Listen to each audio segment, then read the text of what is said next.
Hello, welcome, Cabbage here.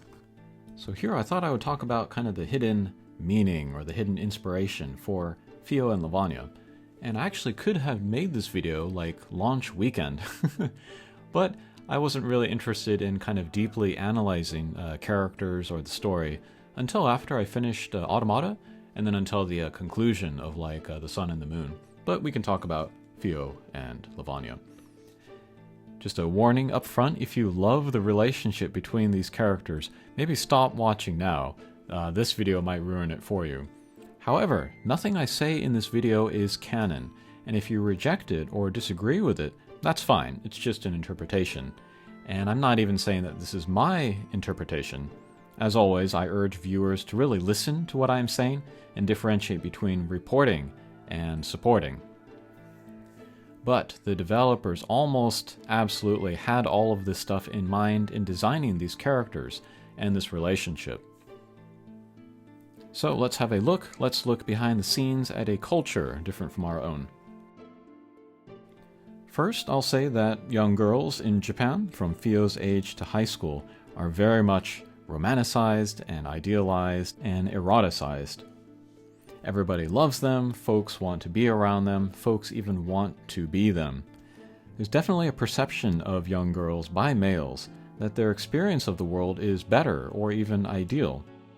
There was a famous poll taken among working men in Japan asking if they would want to be a woman in the next life if they were reincarnated, and the overwhelming majority said yes.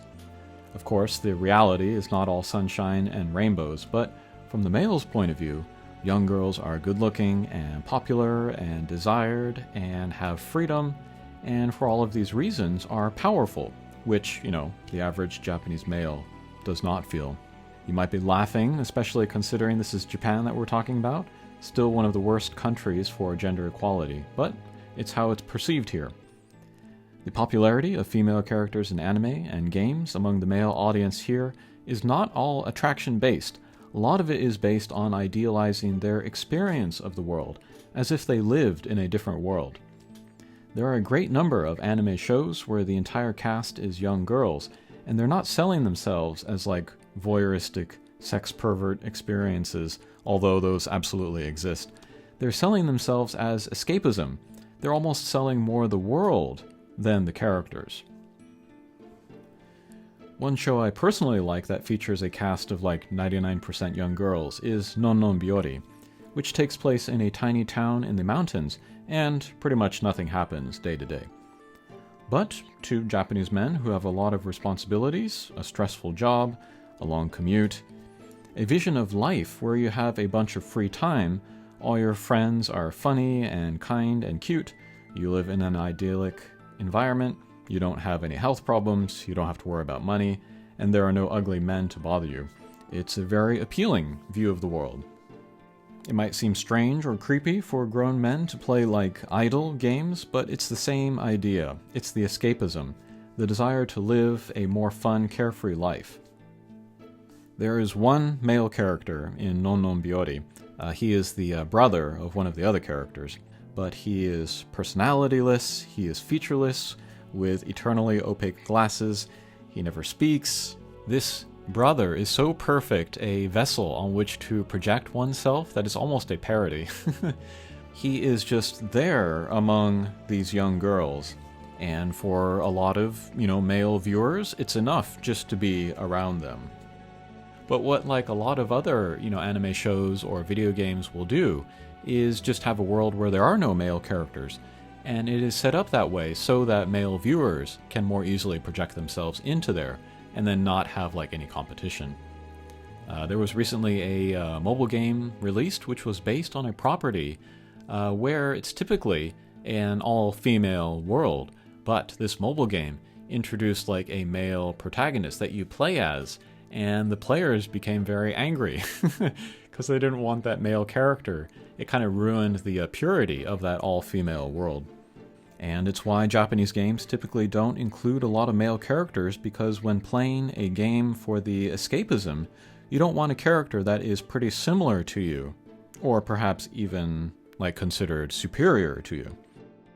In the West, it's different, like tough guys or big buff guys or very skilled guys are popular because there's less a kind of a sense of escapism. It's more like identifying with that hero or seeing yourself in the hero. Like people play God of War or Assassin's Creed or something, it's like their selves are elevated or enhanced through these characters, and that by masterfully using these powerful characters, the user gets a sense that they themselves are also satisfied or have a sense of accomplishment playing those characters. But many male Japanese gamers don't want to enhance or elevate themselves. They want to forget themselves. And what could be more different from the self than a little girl? And so, Levania taking Fio's body is a realization of that dream that many Japanese men have. A realization of the desire of those men polled who want to be reincarnated as a woman. Now, in the story, Levania is horrified at what has happened and works to give the body back as soon as possible. But the unsaid subtext here is that he has achieved something that so many men dream of. A similar subtext exists in stuff like Your Name, where there is also a body switch. Again, there's no explicit statement of the male wishing to be female and experience the world from that point of view, but it satisfies the desire that a lot of Japanese men have. And then we can see in the movie that the male character in the female body experiences certain freedoms that he doesn't have in his own life. There is a manga artist that I love, Furuya Usamaru, who did a genius manga series called Shortcuts. It is translated into English, pick it up if you can, but it's a parody of the Japanese high school girl, their life, and their position in society. But in the parody, of course, there is a lot of truth and insight. There is a segment, like where a little girl runs for public office and she makes a speech where she admits that she doesn't know anything about government, but she'll try really hard and she promises not to cry. And the salarymen watching her speech are totally on board for voting for her. It's ridiculous, but also pretty close to the reality. And of course, in there are gross old men dressing as high school girls because they want to become that, and there are body switch storylines. There's one particularly funny one, where a high school boy's dad becomes a high school girl through some medicine, but doesn't really understand the power the identity gives him and still acts like an indecent old man. And the boy and then his friends are also conflicted in their lust for that body, but repulsed by the fact that it is his dad inside.